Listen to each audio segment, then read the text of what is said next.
गणी गणी राम राम सा, खम्मा धनीसा, जय माता दी, राधे राधे, जय श्री कृष्णा।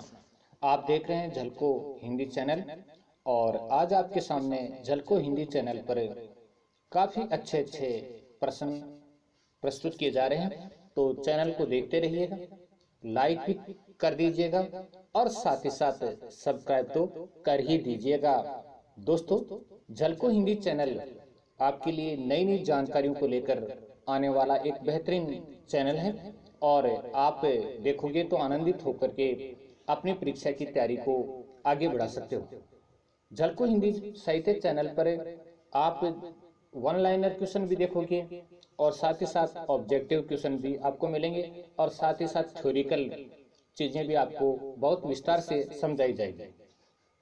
तो चलिए बढ़ते हैं अपने प्रश्नों की तरफ और आगे बढ़कर प्रश्नों को तैयार करते हैं। तो पहला प्रश्न है वो काफी मोस्ट प्रश्न है, जैसा कि आपके सामने स्क्रीन पर है। तुलसीदास को मुगल काल का सबसे महान व्यक्ति किसने बताया? अपना प्रश्न है, तुलसीदास को मुगल काल का सबसे महान व्यक्ति किसने बताया? तो ये बताया था स्मिथ ने। स्मिथ ने तुलसीदास जी को मुगल काल का सबसे महान व्यक्ति बताया था। चलिए नेक्स्ट प्रश्न की तरफ बढ़ते हैं। काफी अच्छे और सिलेक्टेड प्रश्न आपके सामने हैं। रहीम के नायिका भेद और रीति ग्रंथ का नाम बताइए। तो नायिका भेद संबंधी और रीति ग्रंथ हैं नगर शोभा और बैरवे नायिका भेद। तो रहीम के नायिका भेद और रीति संबंधित ग्रंथ हैं नगर शोभा और दूसरा है बैरवे नायिका भेद। चलिए नेक्स्ट प्रश्न की तरफ हम रुख करते हैं। मैथिली सन गुप्त जी का जन्म कब हुआ?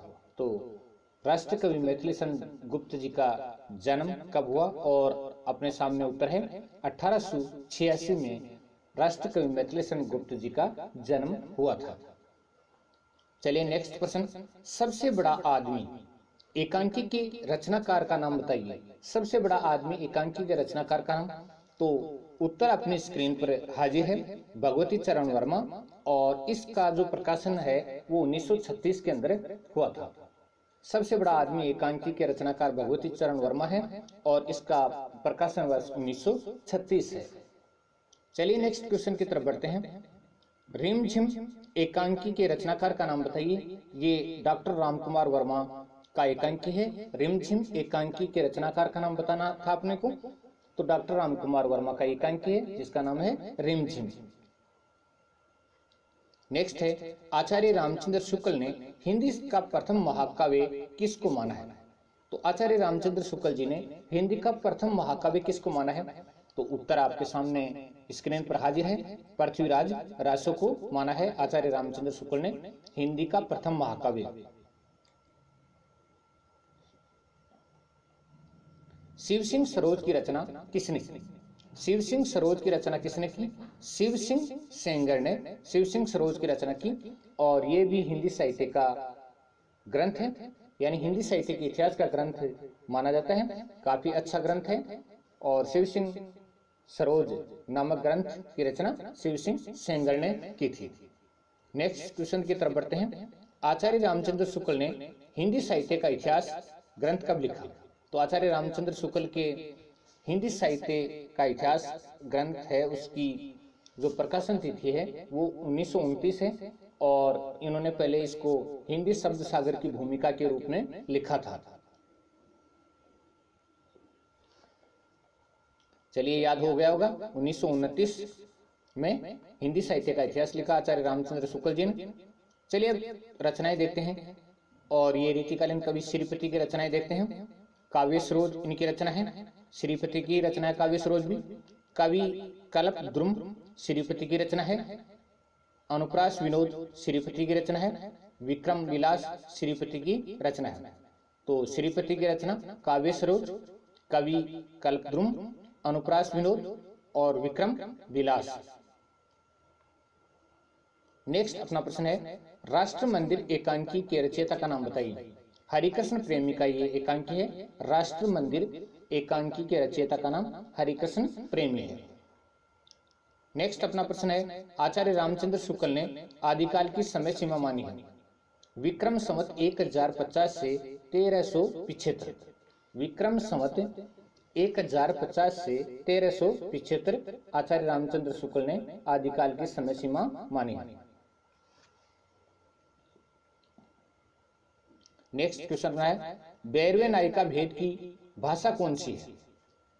तो रचना का नाम और रचनाकार का नाम ऊपर भी आया था। अब भाषा से संबंधित सवाल है। अवधी भाषा की रचना है 12वें नायिका भेद।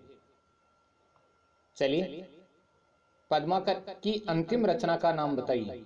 कि नहीं, यहाँ पर की कर लीजिएगा, की पढ़ा जाए। गंगा लहरी पद्माकर की अंतिम रचना का नाम है। पद्माकर की अंतिम रचना का नाम गंगा लहरी है।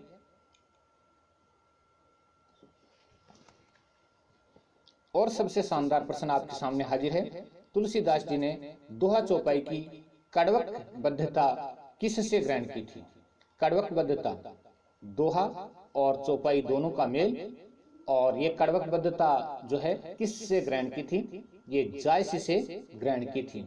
और इससे संबंधित प्रश्न पूछा जा सकता है दोस्तों, तो आप इसको ध्यान में रखा जाए।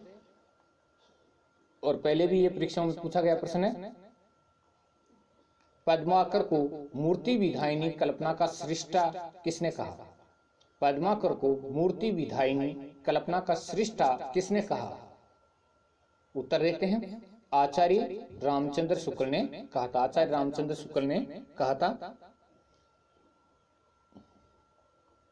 नेक्स्ट क्वेश्चन है प्राकृत प्रकाश की रचना किसने की?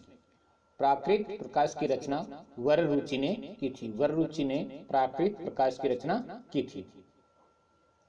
चलिए, राउल वेल एक रचना है। तो दोस्तों, गद्य पद्य मिश्रित ये चंपू काव्य है। चंपू काव्य उसको कहा जाता है जिसमें गद्य भी हो और पद्य भी हो, दोनों का जो मेल होता है उसको चंपू काव्य कहा जाता है। तो राउल वेल है वो एक चंपू काव्य है। राउल वेल की भाषा कौन सी है? राउल वेल की भाषा है वो राजस्थानी भाषा है। राजस्थानी भाषा में लिखा गया काव्य है ये। और अगला प्रश्न है आदिकाल में नक्शिक वर्णन की परंपरा की शुरुआत किस रचना से मिलती है? तो ये राउल वेल से मिलती है। आदिकाल में नक्शिक वर्णन की परंपरा की शुरुआत किस रचना से मिलती है या किस रचना से माना जाता है? तो राउल वेल से माना जाता है। और दोस्तों, शिलांकित कृति कौन सी है? यानी शिलाओं पर किसको अंकित किया गया है? ये आज के कमेंट का प्रश्न है। आप उत्तर जरूर दीजिएगा। और अगले वीडियो में हम फिर मिलेंगे बहुत ही शानदार प्रश्नोत्तरी के साथ। प्रश्नों का तरीका देख करके और प्रश्न अगर आप देख रहे हैं तो आप समझ गए होंगे कि वीडियो बनाने वाला कौन है। निश्चित तौर पर आप जान गए होंगे मेरे पूर्व के चैनलों को अगर आपने देखा है तो निश्चित तौर पर समझ गए होंगे कि ये चैनल भी उन्हीं में से एक है।